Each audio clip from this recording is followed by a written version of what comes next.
Assalamu alaikum wa rahmatullahi ta'ala wa barakatuhu. ‘Yan cikin wannan gida da fatan muna muku barka da wannan lokaci, da fatan kuma kowa yana cikin ƙoshin lafiya. Duk kowa da kallon buƙatunsa na alkhairi, alfarmar sayyidina Muhammadu Rasulullah sallallahu alaihi wasallam.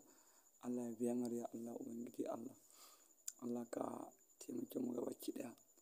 Yau ma dai ‘yan uwa mun zo muku da wani sabon sirri mai albarka.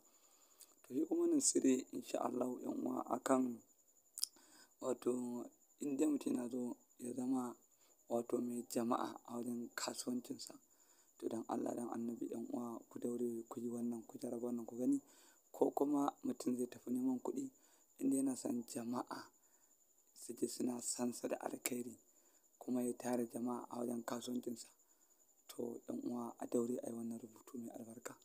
Wannan sirri mai albarka ‘yan uwa in kuka daure kuka yi za ku ji daɗinsa, kuma insha Allahu za ku yi Allah godiya, kuma ku yi mana godiya da yardar Ubangiji, domin za ku san mun kawo muku babban sirri a cikin wannan gida mai albarka.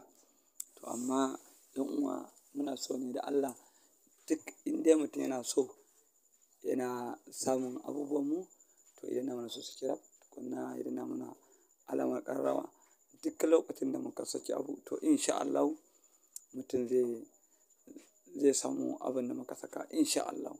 Duk lokacin da muka saka insha Allah mutum zai saka, kuma da yardar Ubangiji muna kawo muku abubuwa ne domin kowa ya amfana da shi. In kai ma ka amfana da shi, to ka bai ɗan uwanka ma ya amfana da shi. Sabida irin addu'o'i da kiraye-kirayen waya, to gaskiya muna jin daɗin wannan da yi mana albarka. To gaskiya muna jin daɗi sosai insha Allahu. To ‘yan uwa wannan sirri ana yin sa ne kamar haka. Ana rubuta shi ne ƙafa uku, kwana 7. Amma duk ranar da ka yi rubutun a wajen in ka sha, to za ka yi salatin Annabi cikin carbi, za ka yi la ilaha illa anta subhanaka inni kuntu minaz zalimin ƙafa 70. Kullum za ka yi kwana uku. Ƙafa uku, kwana 7. Kullum ƙafa uku, kwana 7. To da yardar Ubangiji ‘yan uwa za a ga canjin yanayi in Allah ya yarda. In dai mutum yana kasuwanci, to ‘yan uwa ku jarraba wannan ku gani.